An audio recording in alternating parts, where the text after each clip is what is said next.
Assalamualaikum warahmatullahi wabarakatuh. Selamat sore teman A1 dimanapun Anda berada. Gimana puasanya? Mudah-mudahan lancar ya. Seperti biasa kita punya narasumber setiap sorenya. Ini bakalan terus-terus menginspirasi, memotivasi dan pasti terpercaya. Di mana lagi kalau bukan di podcast 1 for you. Dan ini kita kedatangan sore-sore menjelang berbuka puasa. Ada apa ya, bisa dibilang salah satu profesi yang mungkin saya juga akhirnya baru ngulik nih, seorang kori. Korinya bukan biasa aja, kori internasional. Langsung saja kita sapa. Assalamualaikum Ustadz. Waalaikumsalam warahmatullahi wabarakatuh. Ada Dokter Baharudin. Ya, betul ya. Ini boleh saya panggil Ustadz Bahar, boleh ya? Boleh. Nah, Ustadz, ini kan kalau misalnya ngomongin kori, saya akhirnya baru ngulik nih Ustadz. Itu memang profesi kah? Atau seperti apa Ustadz? Jadi kori itu sesungguhnya sebutan yang disematkan kepada orang yang mampu membaca Al-Quran yang disertai dengan lagu tertentu. Lagu tertentu? Lagu tertentu, artinya irama tertentu. Jadi itu namanya kori. Jadi orang yang mampu membaca Al-Quran dengan baik dan benar, tentu sesuai dengan kaidah ilmu tajwid yang disertai dengan irama tertentu. Oke, jadi level yang berbeda ibaratnya Ustaz ya. Karena kalau misalnya kita cuma membaca Al-Quran baik dan benar, itu belum bisa dikatakan kori. Belum. Oke. Tapi kalau kita mundur sedikit Ustaz ya, kita mundur sedikit. Ini sebetulnya memang salah satu impiannya Ustadz kah jadi kori, atau sebetulnya tidak sengaja terjun ke kori? Sebenarnya sejak dari usia dini saya memang bercita-cita untuk menjadi seorang kori. Tentu dengan berbekal ada bakat. Waktu itu mungkin dianggap bahwa suara ada mampu ke sana, kira-kira begitu. Kemudian memang saya termotivasi dan saya terinspirasi dengan kori legenda seperti Haji Muammar Z.A. Saya sejak kelas 3 SD sudah mulai menggeluti itu, bagaimana mencoba untuk belajar membaca Al-Quran dengan baik dan benar dengan mendengarkan kaset-kaset para kori dan kori legend. Oh, berarti memang dari kecil. Tapi kalau misalnya kita tahu gitu, maksudnya kalau ini nih di saya misalnya, kalau misalnya sudah tahu kalau misalnya kita ada bakat bisa melantunkan, kenapa tidak jadi penyanyi? Kenapa mesti jadi kori? Itu pertanyaan saya Ustaz. Paling tidak mungkin berbeda motivasinya. Pertama tentu bahwa membaca Al-Quran itu adalah ibadah. Betul, saya setuju. Satu huruf saja itu 10 pahalanya. Jadi saya kira dari motivasi itu, lalu kemudian bagaimana kita diarahkan untuk ke sana. Jadi saya tidak, meskipun sebenarnya saya punya bakat menyanyi juga. Iya kan? Karena kalau misalnya tadi Ustadz bilang jago atau mungkin bisa melantunkan, ya harusnya sih bisa nyanyi. Artinya pada umumnya seorang kori itu dia juga bisa bernyanyi, meskipun bernyanyi untuk dirinya sendiri ya. Bukan untuk orang banyak Ustadz ya. Bukan untuk orang banyak, tapi pada saatnya bisa. Tapi kalau misalnya bisa. Kalau misalnya kita mau tahu, ini kan Ustadz Dr. Baharudin ini adalah seorang kori internasional, bahkan nanti kita bakal ke sana. Tapi aktivitas hariannya itu apa Ustadz selain menjadi kori? Saya ASN. Oh, ASN. Oke. Di UIN Alauddin Makassar. Sebagai staf administrasi. Di samping itu juga diamanahkan untuk memberikan mata kuliah, Oh, mengajar. mengajar juga. Ya, untuk sementara statusnya dosen LB. Oke. Ya, insya Allah akan dinaikkan lagi statusnya nanti. Amin. Bermohon untuk menjadi dosen definitif. Oh, definitif ya, Ya. udah bisa mengajar ya secara legal gitu ibaratnya. Ya, istilahnya beralih jadi fungsional. Ya, betul betul. Tapi mata kuliah apa kalau boleh tahu Ustadz ngajarnya? Mata kuliah Ulumul Quran. Relate lah ya dengan pekerjaan korinya sama apa yang diajarkan. Ya. Tapi sesenang itukah Ustadz melantunkan bunyi-bunyian dari Al-Quran atau seperti apa? Atau memang itu ada dorongan dari orang tua? Bahar, zaman dulu nih. Iya. Zaman Bahar, coba kau harusnya jadi ini gitu. Bagaimana caranya kau bisa terus-terusan baca Quran sampai mungkin akhirnya jadi qori gitu, Ustaz? Oh ya. Jadi saya kira begini. Mama memang istilahnya dia qori'ah. Oke. Istilahnya sebutannya kalau perempuan qori'ah. Iya. Kalau qori itu laki-laki. Mama itu qori'ah meskipun ya tingkat desa. Lalu kemudian mungkin dari situ turun ke saya bakatnya. ada bakatnya. Lalu kemudian dimotivasi oleh guru saya waktu itu di SD. Jadi guru saya karena melihat mungkin ada bakat yang ada pada diri saya ini, akhirnya selalu dibawa kemana-mana mencari guru. Dan saya memang senang sekali mendengarkan bacaan-bacaan ayat suci Al-Quran yang dilantungkan dengan irama atau yang diistilahkan dengan lagu. Oke. Saya senang sekali memang. Oke. Tapi saya tidak tahu bagaimana caranya jadi qori, Ustadz. Ya. Ya kan? Tapi apakah harus hafiz dulu baru jadi qori atau langsung bisa qori? Ya, tidak mesti hafid. Jadi hafid itu artinya penghafal Quran. Ya. Yang pertama tentu harus belajar bagaimana membaca Al-Quran dengan baik dan benar. Itu dulu ya? Itu dulu. Itu modalnya? Itu modalnya itu. Jadi membaca Al-Quran karena yang dimaksud qari itu ya seorang yang mampu membaca Al-Quran dengan baik dan benar sesuai dengan kaidah ilmu tajwid. Iya, betul. Ya itu. Oh, itu modalnya? Ya. Bukan ini, Ustadz. Bukan suara. Itu penunjang. Oke. Ini kalau misalnya kita ngomongin soal profesi, itu biasanya ada yang bisa dipelajari, ada yang bakat dari lahir. Kalau tadi Ustadz Bahar itu bakat. Ya. Karena dari 3 SD udah tahu kalau misalnya punya bakat seperti itu. Ya. Apakah saya pribadi nih yang mungkin tidak ada bakat untuk melantunkan, apakah bisa juga jadi qori? Jadi begini.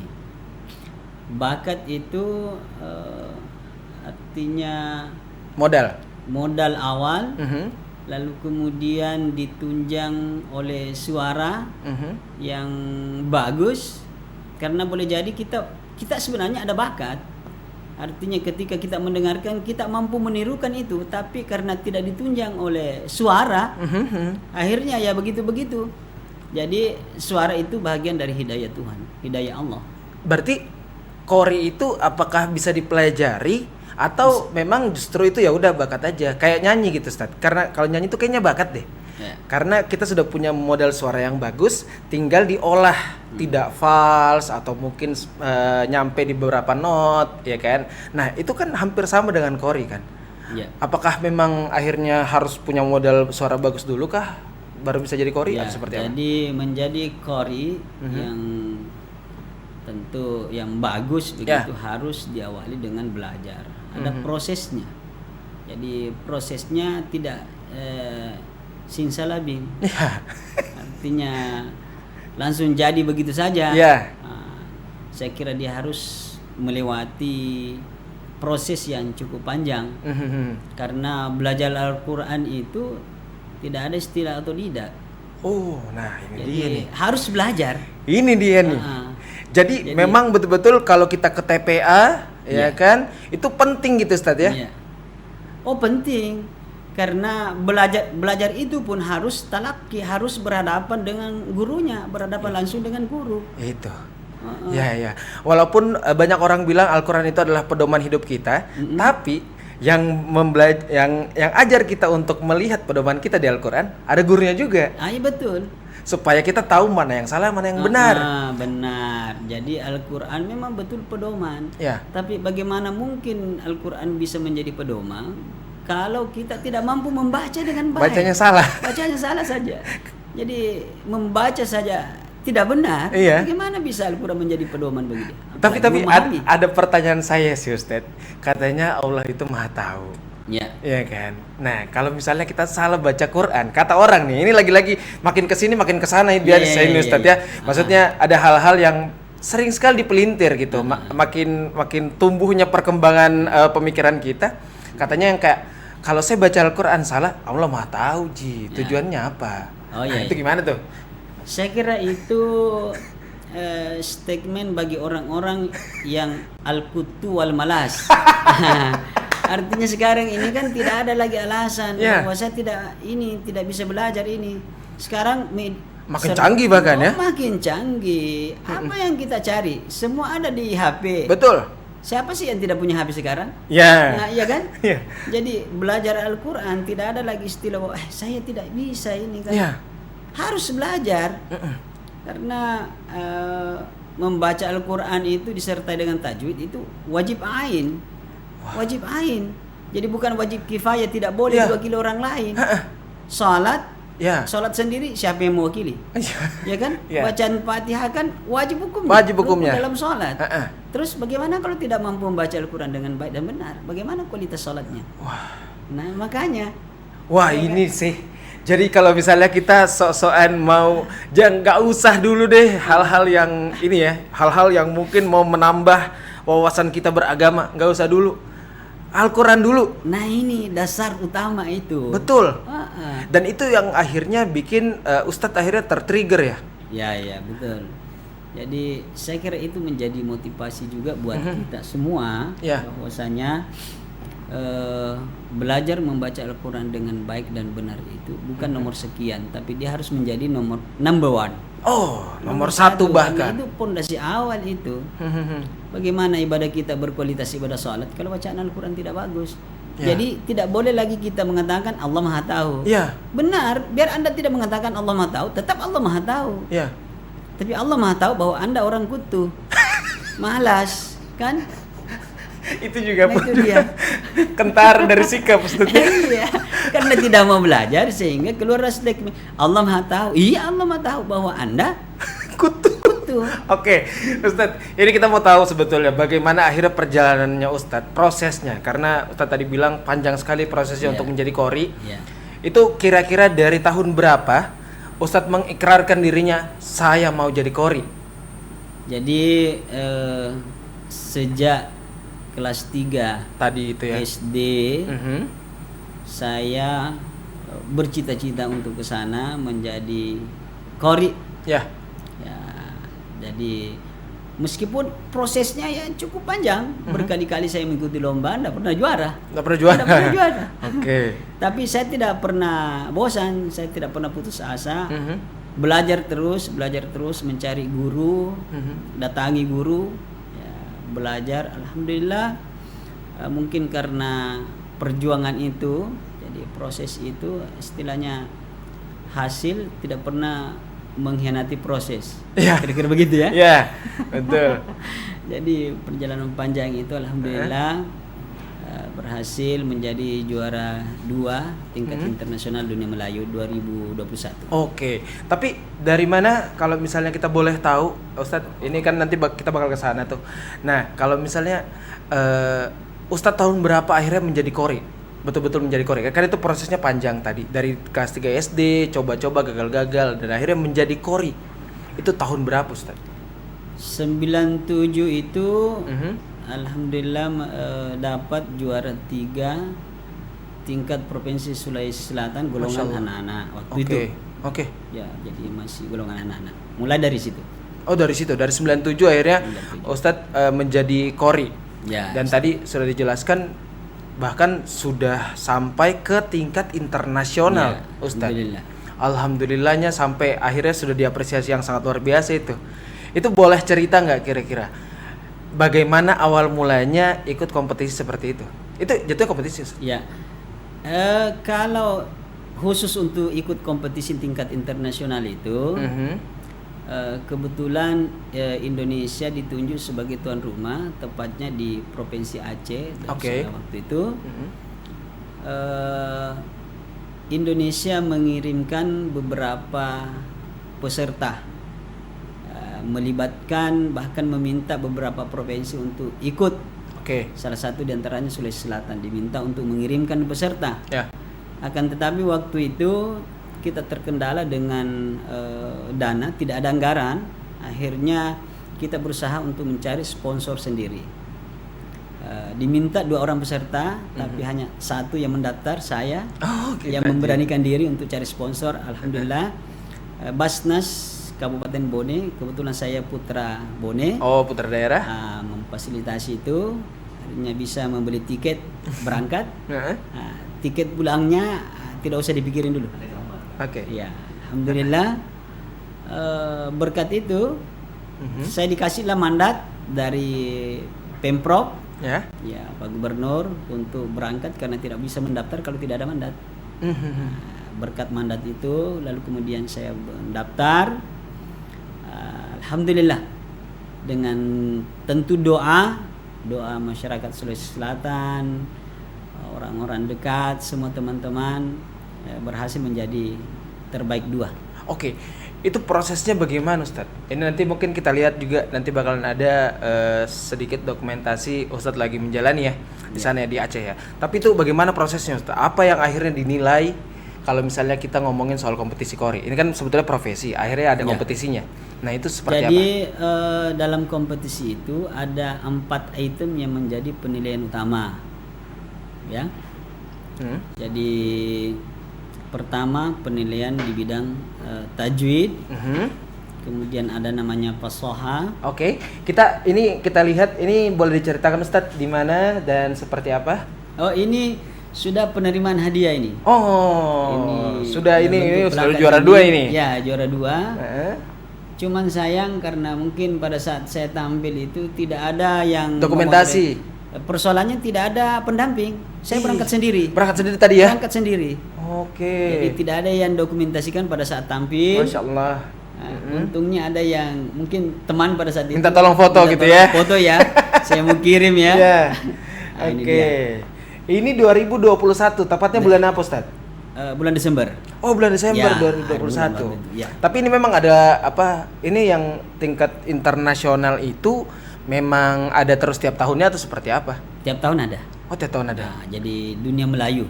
Oke. Istilahnya sebuah perhimpunan dunia Melayu yang mengadakan kegiatan seperti ini. Oke, tadi kita Malaysia sempat yang disponsori Malaysia sebenarnya. kita sempat terpotong tadi soal bagaimana cara penilaiannya kalau Ya. misalnya di dunia kompetisi. Jadi ada 4 Tajwid. item yang menjadi penilaian itu. Jadi tajwid, kemudian ada istilah namanya fasoha, Fasoha. kemudian ada lagu, Oke. irama itu, Iya, iya, iya. kemudian suara. Oke. Jadi Oh, itu 4 penilaian yang Iya. akhirnya. Nah, ini kan tadi standarnya udah internasional, Ustaz. Itu dari 7 negara Ya. dunia Melayu. Boleh dikasih tahu kira-kira 7 negara itu apa saja? Indonesia pastinya. Ya, Indonesia pastinya, Malaysia, Singapura, Thailand, Filipina, Australia, kemudian Afrika Selatan waktu itu. Afrika Selatan Afrika juga Selatan. ikut. Wah, Iya. luar biasa. Tapi ini kan diadakannya di Aceh. Iya. Otomatis orang Aceh pasti ada dong. Nah, Ada. bagaimana caranya Ustadz mengalahkan semua yang dari perwakilan Indonesia dulu? Kalau provinsi tadi udah tahu, Ustadz yang mendaftar sendirian. Tapi kalau misalnya mengalahkan yang lain nih, perwakilan-perwakilan dari seluruh provinsi yang ada di Indonesia, dan akhirnya Ustadz yang mewakili Indonesia dong pastinya. Istilahnya begini, perwakilan Indonesia itu ada beberapa orang yang diutus dari provinsi. Oke. Jadi saya diutus oleh Provinsi Sulawesi Selatan menjadi duta Sulawesi Selatan, mengatasnamakan Sulawesi Selatan. Oh, jadi mengatasnamakan Provinsi Sulawesi Selatan. Sulawesi Selatan. Jadi nanti pada saat tampil misalnya juara disebut juara 1 dari Sulawesi Selatan perwakilan Indonesia. Oh Kira-kira gitu. Ya. Berarti juga di Afrika Selatan kan ada beberapa provinsi, gitu ya?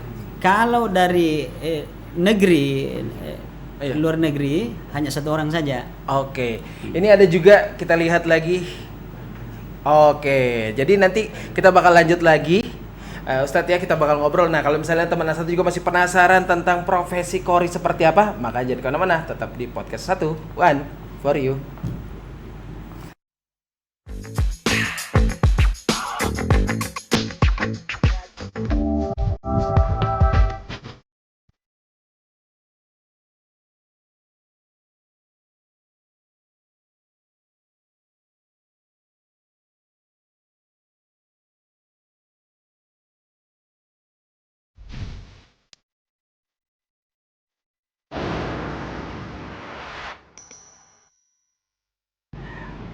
Masih di podcast 1 One for you, masih bersama Ustadz Bahar. Beliau adalah qori internasional jatuhnya karena udah memenangkan kompetisi qori internasional yang ada di Banda Aceh ya Ustadz ya. Iya.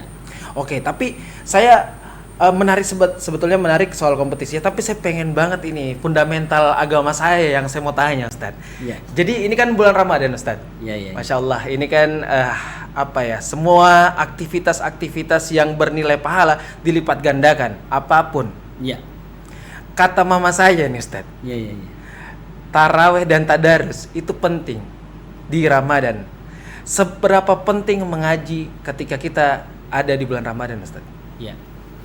Jadi di bulan Ramadan itu dalam agama kita bahwa dilipat gandakan sampai 70 kali lipat. 70 Ya. kali lipat. Jadi misalnya ketika di luar bulan Ramadan kita membaca Al-Quran satu huruf 10, di bulan Ramadan 70. 70. Masya Allah. Jadi kira-kira bagaimana? Apakah kita tidak termotivasi untuk membaca ayat suci Al-Quran? Baca alif lam mim itu bukan satu huruf. Iya betul. Jadi alif 1, lam 1, mim 1. 3. Sudah 3 kali 70. Nah, kira-kira begitu. Wah, luar biasa. Jadi, ternyata. Luar biasa. Hal-hal yang spesial ketika ada di bulan Ramadan Ustaz ya. Ya, namun namun ada namunnya. Ya.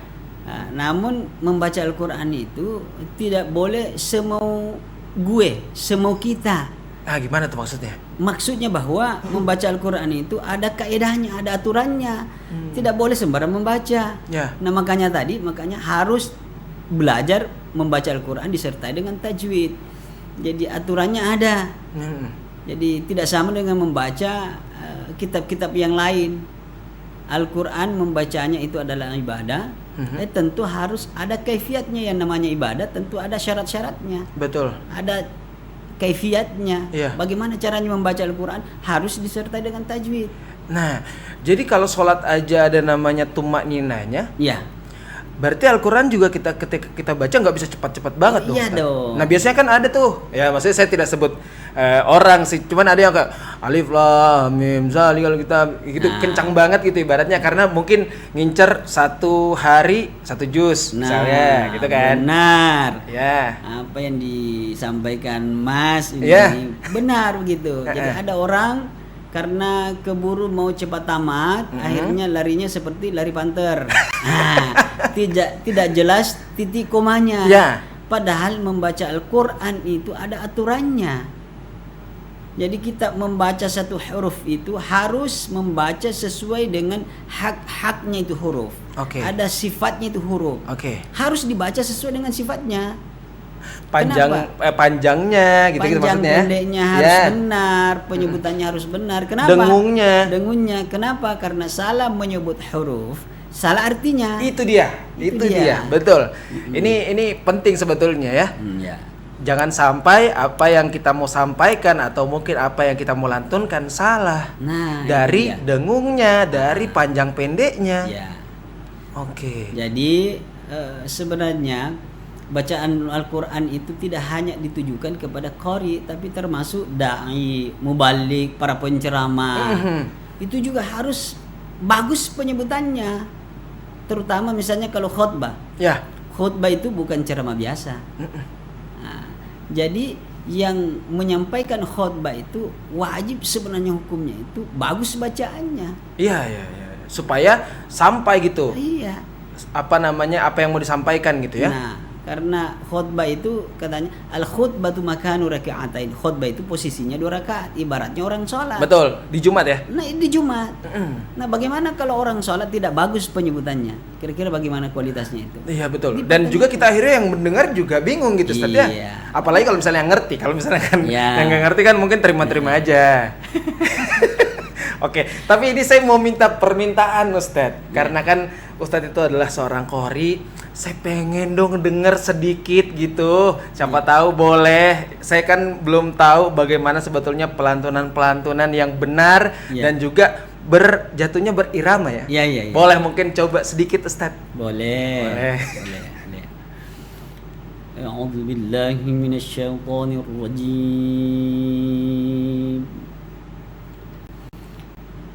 Bismillahirrahmanirrahim.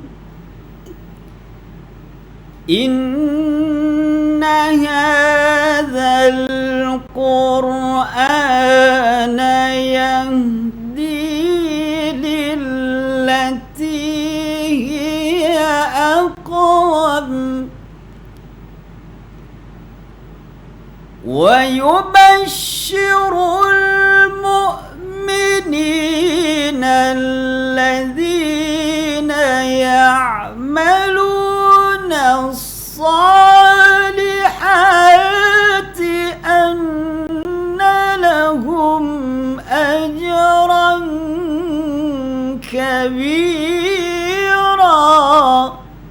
Ya, seperti itu. Itu namanya lagu Nahawan. Nahawan. Oke, betul-betul saya kayaknya kalau saya tutup mata, teman saya tuh kayaknya saya lagi dengar kaset nih. Tapi kan biasanya ada ini, Ustaz, dekat rumah saya, nggak tahu sih, ya mungkin di beberapa kota Makassar juga. Kalau mau maghrib mengaji di masjid, itu qori atau seperti apa?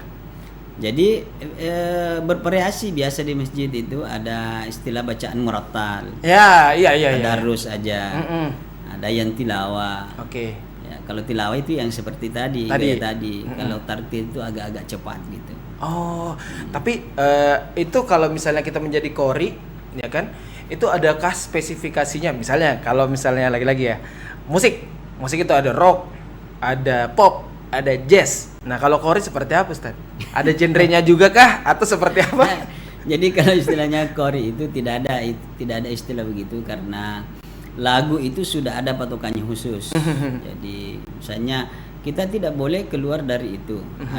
Sudah ada patokannya, ada koridornya. Jadi lagu itu ada 7 macam. 7 macam itu. Jadi ada bayati, ada soba, ada hijaz, ada nahawan, ada ros, ada sika, ada jiharka. 7 macam lagu itu juga punya cabang-cabang. Oke. Terakhir Ustadz, mungkin bisa disampaikan untuk teman A1 yang memang akhirnya baru tahu bahkan ada profesi seorang qori, dan bagaimana akhirnya untuk tetap ada di jalan profesinya, Ustadz. Jadi saya sebagai istilahnya qori, sebutannya sebagai qori, tentu mengharap kepada kita semua, termasuk para pemirsa yang menyaksikan siaran ini, yang seperti ini mesti dilanjutkan terus. Ya, bacaan-bacaan Al-Quran yang disertai dengan lagu mesti dilanjutkan. Bagaimana caranya? Ya, kita harus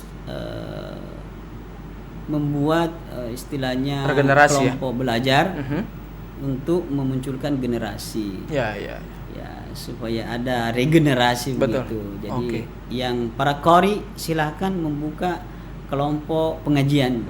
Ya, apakah di rumah atau di masjid. Ya, dalam rangka untuk memunculkan generasi berikutnya. Betul. Supaya ini tetap ada. Betul. Itu juga tujuannya ya. Terima kasih banyak Ustadz. Selamat menjalankan ibadah puasanya. Dan teman A1 juga sebelum akhirnya berbuka, ini saksikan terus A1 setiap hari Selasa jam 4 sampai setengah 5 hanya di TVRI Sulawesi Selatan. Saya Lewer pamit. Sampai ketemu lagi di podcast 1 One for you.